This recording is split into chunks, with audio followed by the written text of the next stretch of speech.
Bismillahirrahmanirrahim. Assalamualaikum warahmatullahi wabarakatuh. Sebelumnya perkenalan dulu ya, nama saya Purwadi Ilham Nugraha dari Prodi Manajemen Fakultas Ekonomi. Di sini saya akan mempresentasikan hasil tugas saya, yaitu tentang ide usaha. Sebelumnya ini tuh sebetulnya bukan video pertama saya di YouTube, karena sebelumnya saya pernah memposting video tentang introduction. Itu pun salah satu tugas mata kuliah bahasa Inggris ketika semester 2. Tapi gak lama ini saya hapus videonya karena I don't know, tiba-tiba ya pengen dihapus aja gitu. Jadi di sini saya akan mempresentasikan ide usaha saya, yaitu tentang clothing atau pakaian gitu ya. Kenapa saya memilih bisnis pakaian? Kenapa saya menamakan PNSR Cloth? Karena awalnya itu memang dulu bukan dulu sih, sampai sekarang juga ayah saya itu memang penjual pakaian gitu. Pakaian distro itu namanya Panser. Cuman ya kenapa saya ambilnya PNSR? Ya mungkin disingkat gitu dari Panser. Saya ngambilnya dari situ sih. Jadi ya memang brand Panser itu udah ada ketika tahun 2006 gitu, hingga sampai sekarang. Tapi ya sekarang ayah saya juga tidak terlalu menjual brand Panser terlalu banyak, karena dulu memang Panser dikhususkan untuk brand Panser sendiri. Tapi ketika ayah saya pindah usahanya dari Bandung ke Tasik, jadi kita menjualnya tidak hanya produk Panser, karena di sini tuh kebanyakan konsumen yang bermacam-macam gitu keinginannya.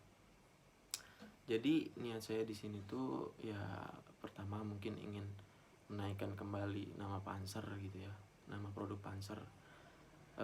Tapi sebelumnya yang saya jual ini bukan produk Panser sendiri, karena produk Panser itu kan produk ayah saya. Tapi saya ingin membuat brand sendiri gitu.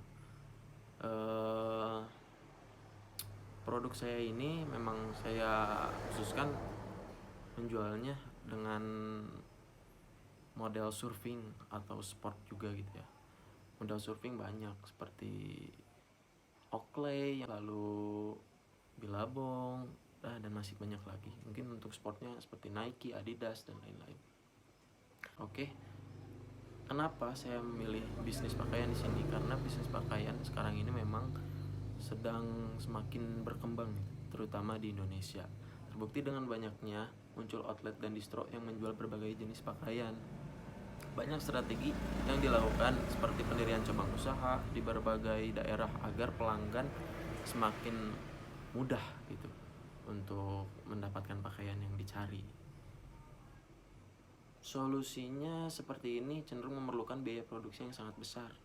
Tapi untungnya di sini saya tidak langsung berpikir untuk membuka di suatu tempat gitu. Saya di sini yang pertama akan menjual produk di Shopee atau mungkin di marketplace ya, dan masih banyak lagi gitu ya. Karena itu untuk menanggulanginya diperlukan sebuah media kan, seperti saya bilang tadi, sebuah media untuk memfasilitasi bagi pelanggan dan memperoleh informasi yang terlengkap mengenai pakaian yang diinginkan gitu, dan dapat melakukan transaksi dengan lebih mudah tanpa terkendala oleh waktu dan jarak. Masalah ini dapat ditanggulangi dengan menggunakan media sosial atau internet sebagai media yang memudahkan pelanggan dalam memperoleh pakaian yang diinginkan, baik mengenai harga, jenis pakaian, gambar, dan ukuran-ukuran lainnya gitu. Pengusaha pakaian juga akan memperoleh pelanggan yang semakin banyak, karena dengan majunya perkembangan internet, pelanggan dapat memesan pakaian walaupun terhalang dengan jarak gitu, mau sejauh manapun. Karena sekarang mungkin udah ramai, seperti banyak yang bikin akun di Instagram gitu kan ya, contohnya kita bisa memperlihatkan hasil produk-produk kita di situ. Selanjutnya di sini saya akan mempresentasikan hasil analisis SWOT saya yang sudah saya buat ketika kemarin. Untuk yang pertama ada strength atau kekuatan gitu ya. Saya di sini mengambil strength atau kekuatan dari produk saya. Yang pertama, produk yang ditawarkan beragam gitu. Dimulai dari t-shirt surfing atau sport, itu yang bisa jadi kekuatan gitu. Yang kedua, modal produksi yang terjangkau. Memang modal produksi dalam suatu pakaian itu bisa dibilang tidak terlalu mahal mungkin ya untuk sekarang-sekarang, karena di Bandung itu banyak konveksi-konveksi yang semakin murah dia menjual satu piece gitu, semakin rame gitu. Lalu yang ketiga ada peminat yang cukup tinggi. Kenapa saya bisa bilang begitu? Karena saya sendiri, saya suka gitu dengan berbagai jenis pakaian, dan t-shirt surfing dan sport ini memang sedang banyak dicari gitu, sedang banyak peminatnya juga gitu. Dan yang keempat, dapat dipesan untuk partaian atau kelompok. Nah, mungkin kalian nanti ingin memesan kaos yang banyak gitu, atau ya tidak terlalu banyak juga bisa lah gitu. Intinya di saya bukan hanya menjual pakaiannya, tapi saya juga bisa membuat, karena banyak juga, bukan banyak, karena saya punya konveksi sendiri. Dibilang sendiri bukan juga, karena ini konveksi ayah ada, konveksi saudara saya juga ada gitu. Lalu yang kelima, harga murah tapi bahan berkualitas. Seperti saya yang bilang tadi, kebanyakan di Bandung itu para penjahit itu mereka semakin dimurahkan harganya, semakin mereka ramai gitu untuk menjahit di situ gitu, atau membuat pakaian di situ. Saya mengambil di sini yang harganya murah tapi bahannya ya bagus juga gitu, karena ya sesuai keinginan konsumen juga sih. Biasanya kalau harganya murah ya memang tidak terlalu jelek juga sih, bagus, layak dipakai, dan ya nggak panas ketika dipakai atau nggak gerah gitu. Ya kalau menginginkan yang mahal, lebih bagus, lebih mahal suatu barang ya kualitasnya lebih baik lah. Lalu di sini saya akan menjelaskan tentang weakness atau kelemahan dari produk saya. Yang pertama, produk banyak ditiru. Produk seperti ini memang mudah untuk ditiru, karena kaos surfingan itu memang mudah untuk ditiru karena bukan brand sendiri, dan ya banyak gitu di yang lain untuk menjualnya juga banyak gitu. Lalu yang kedua, belum memiliki tempat. Kenapa saya bilang tadi belum memiliki tempat? Karena mungkin bagi saya sendiri sulit sepertinya untuk langsung membuka tempat, karena menurut saya pribadi lebih baik kita perkenalan dulu melalui media sosial gitu. Jadi ya untuk langsung menetap di suatu tempat, lebih enak untuk kita memperkenalkan dulu di media sosial. Ketika sudah ramai barangnya, baru kita memempat di suatu tempat gitu. Lalu yang ketiga, kesulitan menjangkau pasar luar gitu. Kenapa kesulitan menjangkau pasar luar? Karena ya menurut saya memang banyak saingan gitu. Khususnya kaos surfing ini bisa dibilang ya yang tadi saya bilang, karena banyak yang mudah meniru, jadi agak kesulitan juga untuk menjangkau pasar luar. Lalu yang keempat, modal yang kurang untuk memfasilitasi barang. Ya itu juga salah satu kelemahan usaha saya gitu, karena ya saya masih kuliah, saya belum berpenghasilan. Ya khususnya jika untuk membuat usaha mungkin memang agak susah, karena saya belum punya modal gitu untuk membuat barang. Lalu ada opportunity atau kesempatan. Yang pertama, banyak kalangan anak muda dan dewasa yang menyukai clothingan murah dengan bahan yang bagus dan menarik. Menurut saya opportunity ini tidak jauh dengan kekuatan atau strength gitu ya, karena ya memang yang sudah tadi dijelaskan di kekuatan gitu ya. Kenapa saya memilih produk ini? Karena banyak kalangan yang menyukai barang ini gitu, khususnya ya tidak memandang umur. Lalu yang kedua ada perkembangan sistem online untuk mendukung penjualan. Ya seperti yang saya bilang tadi, seperti sosial media seperti Instagram, Shopee dan lain-lainnya itu udah mendukung kita untuk berbisnis. Lalu yang terakhir dari analisis SWOT ini adalah threat atau ancaman gitu. Mungkin seperti opportunity dan strength tadi, ancaman dengan kelemahan mungkin tidak jauh beda kalau menurut saya. Jadi yang pertama untuk ancaman ini banyak pesaing dalam bidang clothing gitu. Ya entah itu mungkin dalam seperti yang saya jual bidang clothing yang surfing atau sport gitu, produk-produk asli mereka juga mungkin itu udah bersaing gitu dengan produk clothing yang saya buat gitu. Jadi mungkin memang banyak pesaing dalam bidang clothing gitu, entah bukan hanya di Bandung gitu, tapi ya di berbagai kota lain juga sama. Lalu yang kedua ada minat dan daya beli konsumen tidak terlalu diperlukan seperti bisnis makanan.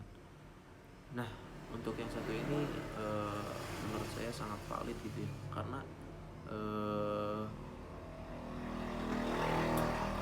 bisnis pakaian itu tidak semudah menjual makanan kalau menurut saya, karena makanan kan bisa dibilang kayak sangat diperlukan dalam sehari-hari gitu.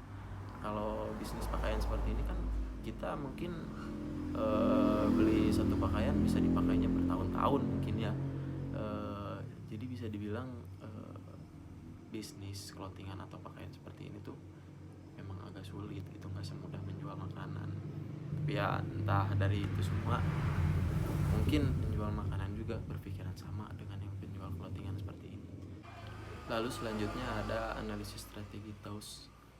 Di sini saya tidak akan terlalu banyak menjelaskan karena analisis strategi TAUS hanya menurunkan dari SWOT matrix yang di atas gitu.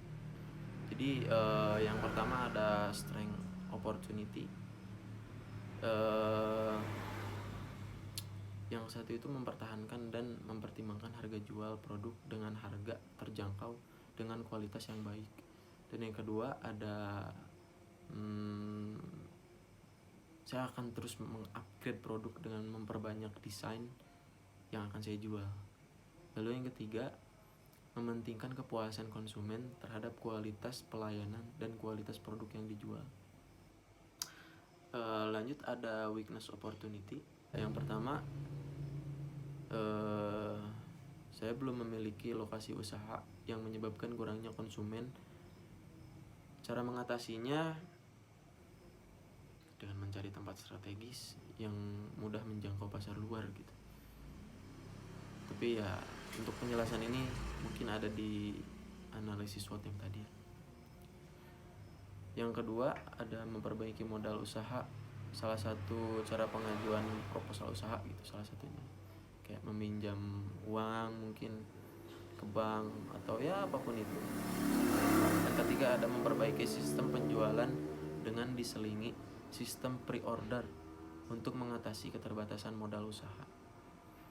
Selanjutnya ada strength trade. Yang pertama, meningkatkan jumlah peminat di media sosial dengan cara membuat giveaway atau diskon. Yang kedua, memperbaiki strategi penjualan untuk memperbaiki kualitas penjualan. Tiga, mengembangkan penjualan dalam media sosial. Selanjutnya ada weakness trade. Yang pertama, mengatasi kekurangan dalam modal usaha. Yang kedua, melakukan evaluasi untuk mengatasi kekurangan dan ancaman. Dan yang ketiga, melakukan berbagai cara untuk mengatasi ancaman dari pesaing. Lalu di sini saya melakukan market research dengan mencoba mencari di Google Trends waktu itu. Ini contohnya. terbukti bisnis pakaian memang banyak, lumayan banyak peminatnya gitu untuk di Indonesia. Yang sudah saya cari di Google Trends mungkin kebanyakan memang di luar Pulau Jawa gitu ya yang tinggi. Untuk itu saya tidak tahu kenapa, malah awalnya saya berpendapat bahwa kebanyakan peminat bisnis pakaian ini di Pulau Jawa, tapi ternyata saya salah. Karena kenyataannya setelah saya mencari di Google Trends, kebanyakan bisnis pakaian ini banyak dicari di luar Pulau Jawa. Oke, mungkin segitu aja video presentasi saya kali ini. Kesimpulannya mungkin kenapa saya menjual bisnisnya itu dalam bidang clothing, karena seperti yang sudah tadi saya jelaskan, bisnis clothing saat ini memang sedang banyak dicari ya, entah itu dari kalangan muda atau dewasa gitu ya, karena yang memakai pakaian ini kan bukan hanya orang tua atau anak-anak, karena macam-macam. Ya mungkin segitu aja video dari saya. Terima kasih atas perhatiannya jika Anda sudah menonton dari awal sampai akhir gitu ya. Mungkin saya memang masih amatiran untuk membuat hal seperti ini, dan juga banyak gangguan seperti banyak suara kendaraan gitu, karena memang saya merekam video ini di rumah gitu, dan kebetulan rumah saya itu terletak di pinggir jalan. Dan ya, terima kasih. Assalamualaikum warahmatullahi wabarakatuh.